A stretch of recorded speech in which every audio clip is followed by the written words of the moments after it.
A 15-year-old girl walks out her front door to catch the school bus one ordinary Friday morning. She never arrives. Her phone is found the next day, tossed into a muddy field. Her clothes are found neatly folded inside a shed nearby. Her body has never been found. Not that day, not in the 14 years since. For 5 years, a man sits in jail awaiting trial, while hundreds of volunteers keep searching fields, reservoirs, and hillsides for a body that never turns up. He's eventually convicted without a crime scene, without a murder weapon, and without an autopsy. One of the rare murder convictions in American history secured entirely without a body. Then in 2026, nearly a decade after that verdict, a California appeals court throws the entire case back open. This is the case of Sierra LaMar, a missing persons case, a murder trial, and now, in this very moment, an active, unresolved legal fight still playing out in a California courtroom. This video covers a real disappearance and presumed murder involving a minor. Viewer discretion is advised. What makes this case so unusual, even among true crime cases, is not simply the missing body. It is that 14 years later, the legal question of what actually happened to Sierra LaMar is still being actively argued in a courtroom right now as this video is being made. Sierra LaMar is born and raised in Fremont, California, a city in the East Bay area outside San Francisco. Those who know her from that stretch of her life describe her in warm, consistent terms. Funny, playful, and bright, with a big social life built around cheerleading, and a wide circle of friends at her Fremont high school. When Sierra's parents divorce, everything about her daily life shifts. She and her mother relocate to Morgan Hill, a quieter, more rural community, roughly 40 miles south, transferring her into Sobrato High School as a sophomore. Sierra is 15 years old at the time of the move, an age where uprooting an entire social world can feel less like a fresh start and more like a loss. Friends from her old life in Fremont would later testify that Sierra had been openly unhappy about the move, telling people close to her that she missed her old school and her old friends enough that she would sometimes travel back to Fremont just to visit and to party with the people she used to know.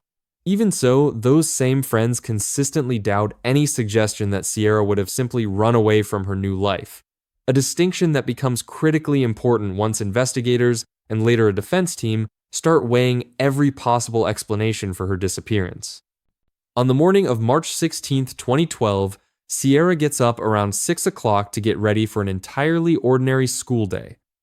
She leaves her home in unincorporated Morgan Hill, heading for her bus stop to catch transportation to Sobrato High School. She never arrives. March 16, 2012 becomes the last day anyone would ever see or hear from Sierra LaMar again.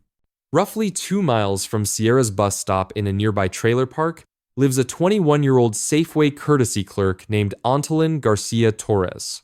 He lives there with his wife and young daughter, working an ordinary retail job at a grocery store, not far from where Sierra's own bus route runs each morning. Nothing on paper connects the two of them, and as far as investigators would ever be able to determine, the two had never formally met. Morgan Hill itself sits in a mostly rural stretch of Santa Clara County, surrounded by agricultural fields and open hillsides, a landscape that would later prove enormously difficult for search teams once the scale of the missing persons case became clear. It is precisely that landscape, combined with the timing of Sierra's disappearance right at the edge of daylight during her walk to the bus stop, that leaves investigators with so little physical evidence to work from in those crucial first hours. The day after Sierra vanishes, searchers make their first grim discovery. Her cell phone is found tossed into a muddy agricultural field not far from her home. Its condition consistent, according to investigators, with having been thrown from a moving vehicle rather than simply dropped or lost. A short time later, Sierra's handbag and her school books are found along the side of a nearby road with her clothes neatly folded inside the bag. That single detail, clothes neatly folded rather than scattered or torn, becomes one of the most unsettling and debated pieces of evidence in the entire case. For investigators, it suggests a level of deliberate control over the scene inconsistent with a chaotic struggle. For the defense in later years, it becomes one of several details cited to argue an alternative explanation for what happened to Sierra was never fully ruled out. Word of Sierra's disappearance spreads quickly through Morgan Hill and well beyond it. What starts as a missing persons case escalates almost immediately once her phone and belongings are recovered separately from each other along a public road. Physical evidence suggesting Sierra had not simply walked away from her old life on her own terms. In the days that follow, investigators begin looking closely at witness accounts describing a car seen near Sierra's bus stop around the time she vanished. Those descriptions eventually lead detectives to Garcia-Torres' own red Volkswagen Jetta. Records from his own Safeway employee club card add another disturbing thread to the timeline. Purchase records show that on March 13, 2012, just 3 days before Sierra disappeared, Garcia-Torres bought a 20-gallon jug of bleach and a turkey baster. Neither item is ever found inside his trailer home. Investigators searching his vehicle recover DNA evidence connecting Sierra directly to his car, traces of her DNA on an interior door handle, and crucially, strands of her hair wrapped around a length of rope found inside the trunk. Garcia-Torres' own DNA is separately found on Sierra's recovered clothing. When first questioned, Garcia-Torres offers police an alibi claiming he had gone fishing on the morning Sierra disappeared, an account investigators are ultimately unable to corroborate. The timeline investigators eventually build connects these threads carefully across the weeks following Sierra's disappearance. Witness accounts placing a car matching Garcia-Torres' Jetta near the bus stop that morning combine with the physical evidence from his vehicle and the unexplained bleach purchase from 3 days earlier to form the backbone of what would eventually become the prosecution's entire case, a case built without ever locating Sierra herself. This is the section of Sierra's case that remains permanently incomplete in the most literal sense. Because her body has never been recovered, there is no crime scene for investigators to process, no murder weapon ever identified, and no autopsy report establishing cause of death. Everything prosecutors would eventually present about what happened to Sierra after she left for her bus stop is built entirely from circumstantial physical evidence rather than direct forensic proof of how she died. What that evidence does establish, according to prosecutors, is a sequence of contact between Sierra and Garcia-Torres' vehicle inconsistent with any innocent explanation. Her hair bound in rope inside his trunk, her DNA on his car's interior door, handle and his own DNA later identified on the clothing recovered from the roadside near her home. Prosecutor David Boyd would tell jurors directly in his opening statement that bleach breaks down DNA, pointing to the unexplained bleach purchase 3 days before the disappearance as evidence of premeditated cleanup rather than coincidence. Despite the absence of a body, prosecutors argue Sierra had, in Boyd's words, no reason to abandon everything she knew, loved, and cared about, directly confronting the defense's alternative theory that Sierra might have simply run away from a life she was unhappy in. It is precisely this gap between physical evidence connecting Garcia-Torres to Sierra's belongings and the total absence of any evidence establishing exactly what happened to her physically that would come to define both the original trial and the years of appeals that followed. Building a murder case without a body forces prosecutors into a fundamentally different kind of argument than most homicide trials require. Rather than walking a jury through a crime scene or a cause of death, prosecutors must instead construct an entire narrative out of circumstantial fragments. A hair strand, a door handle, a bleach receipt, each individually explainable on its own, but, according to prosecutors, impossible to reconcile collectively with any explanation other than Garcia-Torres' guilt. It is exactly this kind of circumstantial case built without direct forensic proof of the killing itself that would later leave the conviction vulnerable to the very appellate challenge that eventually overturned it years afterward. In the weeks following Sierra's disappearance, Morgan Hill becomes the center of one of the largest volunteer search efforts the region has seen in years. Hundreds of volunteers join organized search parties, combing fields, hillsides, and rural roads throughout Santa Clara County. The Santa Clara County Sheriff's Office deploys dive teams to search area lakes and reservoirs, specifically looking for any sign of Sierra's body. None of it turns up anything. As weeks stretch into months, the character of the search shifts.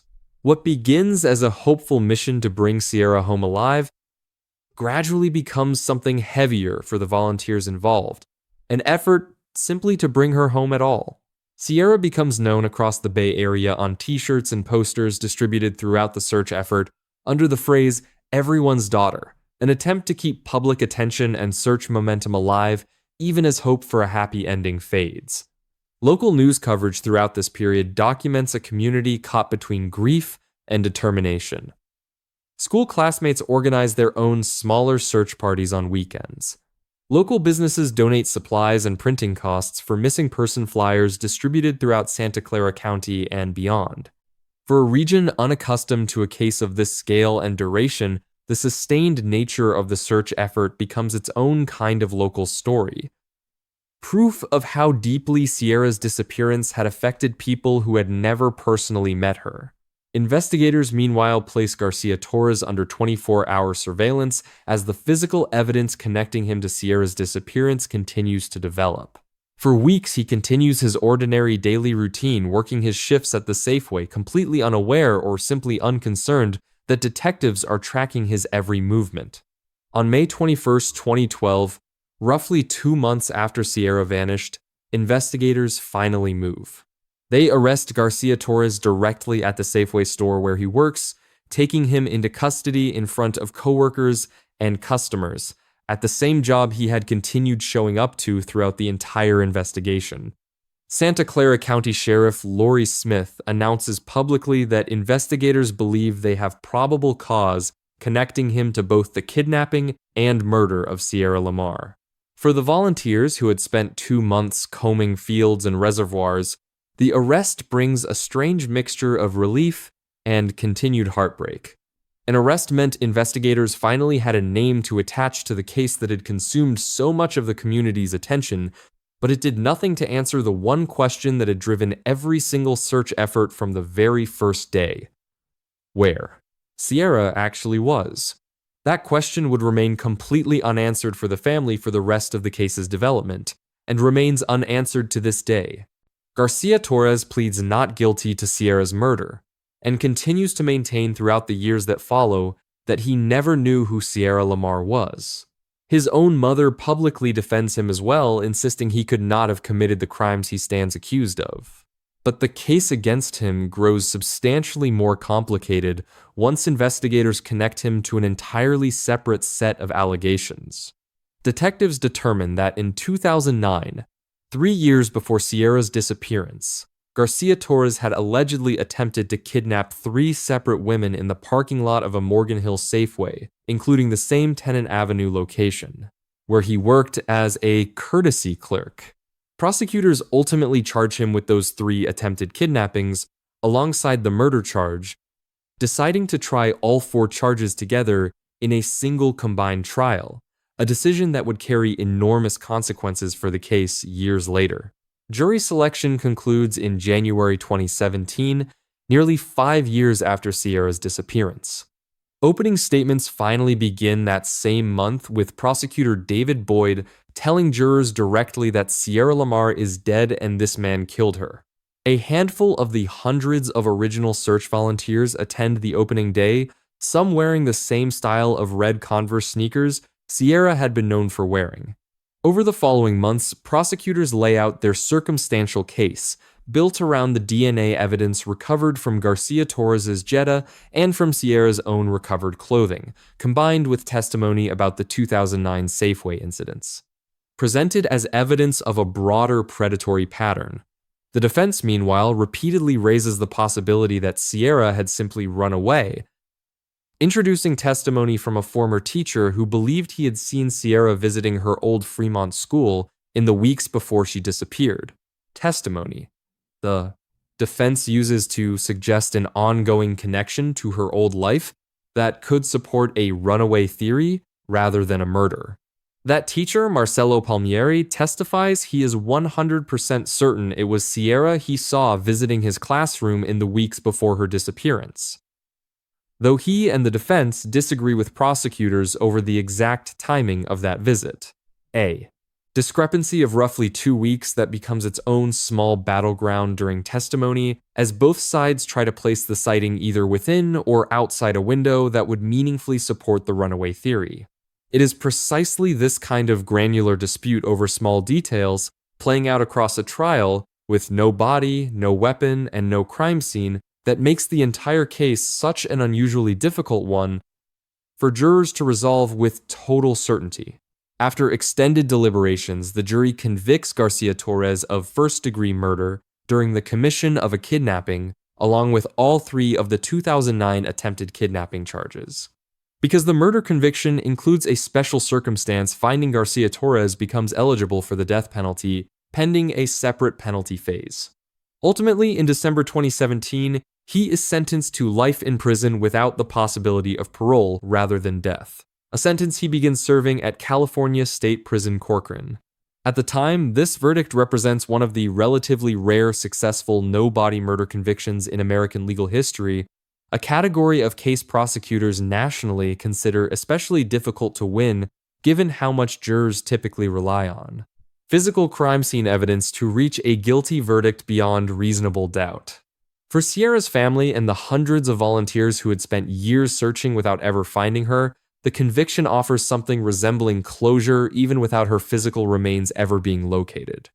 For nearly 8 years following that 2017 sentencing, the LaMar case functions in the public record as a resolved true crime story, a rare successful no-body murder conviction that had brought some measure of legal closure to Sierra's family, even without her physical remains ever being recovered. That resolution is thrown into serious doubt in early 2026. California's 6th District Court of Appeals overturns Garcia-Torres' conviction entirely, ruling that combining Sierra's murder case with the unrelated 2009 attempted kidnapping charges from the Safeway parking lot had been illegal, error prejudicial enough to undermine the fairness of the entire trial. Acting Presiding Justice Adrian Grover writes in the court's opinion that none of the 4 original charges had been particularly strong on their own, and that combining 4 comparatively weak cases into a single trial was likely to have altered the jury's ultimate verdict on some or all of the counts. The court concludes plainly that the trial court had abused its discretion in denying the defense's original request to try the cases separately.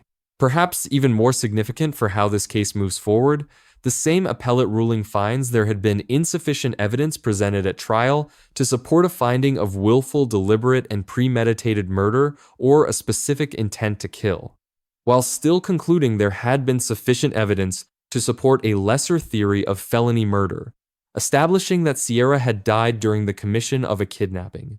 That distinction now directly shapes what prosecutors are legally allowed to argue at any future retrial. The twist here is not a hidden suspect or new physical evidence. It is the legal system itself reopening a case Sierra's family had believed was permanently settled nearly a decade after they thought the story had reached its ending.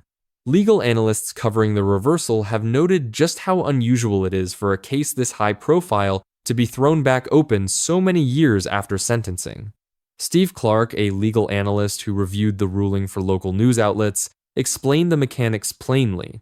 The error in the original trial was allowing those additional attempted kidnapping charges to come into Garcia-Torres' case at all, and that error, he said, effectively spilled over into the jury's decision to convict him of first-degree murder. It is a reminder that even a conviction secured after a full trial and years of appeals can still ultimately hinge on a single procedural decision made long before the jury ever begins deliberating. Following the February 2026 appellate ruling, the Santa Clara County District Attorney's Office responds publicly with a brief but pointed statement. "We just received the opinion and are digesting it, however we will never stop seeking justice for Sierra." The Santa Clara County Sheriff's Office issues its own statement, noting that while they are disappointed in the court's decision, they respect the judicial review process. The appellate court's ruling comes with specific and significant restrictions attached to any future retrial. Prosecutors are barred from telling a new jury that Sierra's killing was premeditated, given the appellate court's finding that the original evidence did not support that theory. Prosecutors are also barred from introducing the 2009 attempted kidnapping allegations to establish any pattern of predatory behavior. The exact combination of charges the appellate court had identified as the source of the four. Original trial's unfairness. By June 2026, Garcia-Torres, now 34 years old, is back in a Santa Clara County courtroom preparing for that retrial. Judge Benjamin Williams, a newly assigned judge overseeing the case, sets a deadline requiring the retrial to begin no later than August 27th. As of this recording, that retrial remains an active, unresolved legal proceeding, meaning the central legal question in Sierra LaMar's case is once again genuinely undecided. In the years since Sierra's disappearance, Garcia-Torres has remained almost entirely silent in public communications about the case. In one rare exception, he responded to a written letter from a local news reporter, answering only a single one of 4 questions posed to him. Asked directly whether he still maintains his innocence, he confirmed that he does, offering no further explanation or reasoning to support that claim. For Sierra's family, the emotional toll of watching a case they believed was closed reopened nearly a decade later is difficult to overstate. Sierra's father, Steve LaMar, had told reporters outside the courthouse back in 2017 that the family was glad the original trial day had finally come after years of waiting. That sense of resolution now sits in limbo once again.